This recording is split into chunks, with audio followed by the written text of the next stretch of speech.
Hello everyone, it's Takasubity here, and for today, we are going to discuss some very unfortunate and also really frustrating news on PlayStation for today, and the topic we're about to discuss.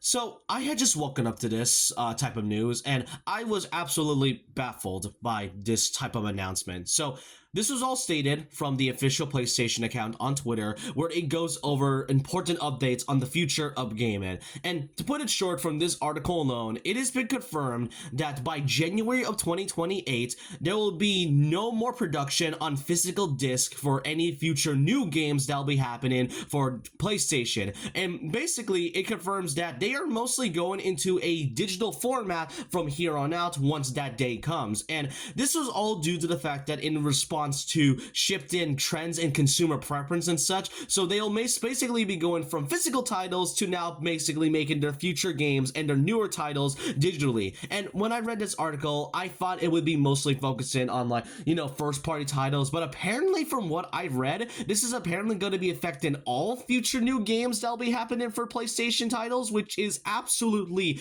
insane for them to do. And the response to this so far has not been very positive. It has not been positive at all, because the way this decision came out of nowhere is absolutely baffling to a lot of people. Now, for my personal thoughts and perspective, as somebody who buys and really loves collecting games in both the physical sense and loves to own them on my shelf and also play the games that I own, this is not a good idea on Sony at all, because not only is this another shift of them trying to change something to the gaming community, but it feels like they're mostly doing this because of one certain part that I think everybody can notice, and it's absolutely greed. It is really stupid that we are now going from a physical era to a digital era, and it's basically been like that for a while. For the last decade, they have been slowly doing this for a while, and now that it's finally time to come, then yeah, it is absolutely stupid that we are getting into this type of way. And the fact that not too long ago that GTA 6, the most anticipated game for this year, is not only confirming to be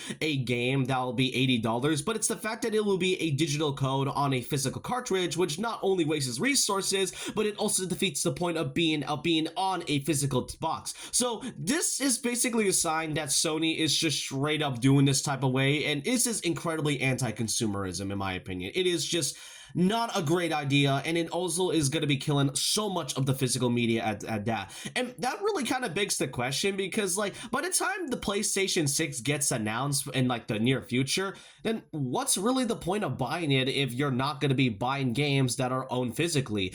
People want options. That's the reason why people buy consoles and other things. They want other options to buy things. I get digital is much more convenient, but physical media has always been such a highlight for a lot of people, even me. Again, as I said, I love buying games physically that are on a box and are on a cartridge or even on a disc at that. And I bought the PS5 about a couple years ago because I wanted to, broaden my horizons. And I love the PS5, and I bought games that are on physical media, and I enjoy this. So that fact that there's not going to be any more of that in the future is just really dire. And I really am going to be saying this once because I feel like it has to be stated. But the fact that Nintendo is currently the only company right now that is giving us a way to play games physically on the newest console really says a lot. Even with the whole key card things, say what you want about the key cards being an issue, I still even have issues with the whole format of key cards.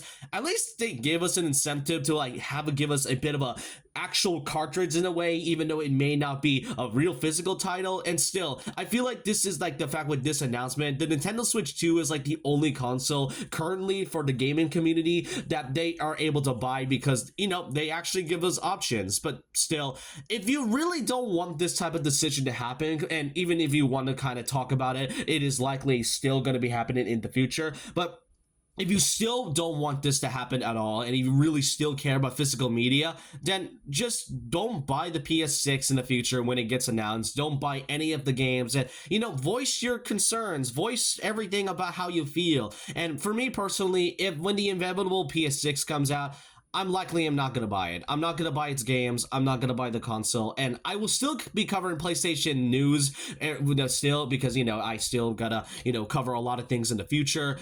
but I'm not going to be buying any games. I'm just going to be sticking with the PS5. And it is ironic that for the first time in years that the PS5 is going to be, ironically, my first and last time I'm going to be buying a PlayStation product, because this announcement is like what made people feel like that this was the final nail in the coffin for Sony and the future of their gaming consoles. But this is all I really want to say. I know this video feels more like a rant video rather than a news one, but this really needs to be said because this is a very dire situation that has been pretty much slowly affecting the gaming industry for like the last decade and such. And with that, I just want to know your thoughts and opinions down below on how you feel about this. Are you guys even planning to buy any more games from Sony after this? Or are you all waiting for like that time to come and to see whether or not it is still worth getting any more future products from or games from PlayStation? Let me know your thoughts and opinions down below about this. And so with that, leave a like, comment, subscribe, hit the notification bell for more videos, follow my Twitter and Instagram, and I'll see you guys next time. And remember this, once a legend, always a legend.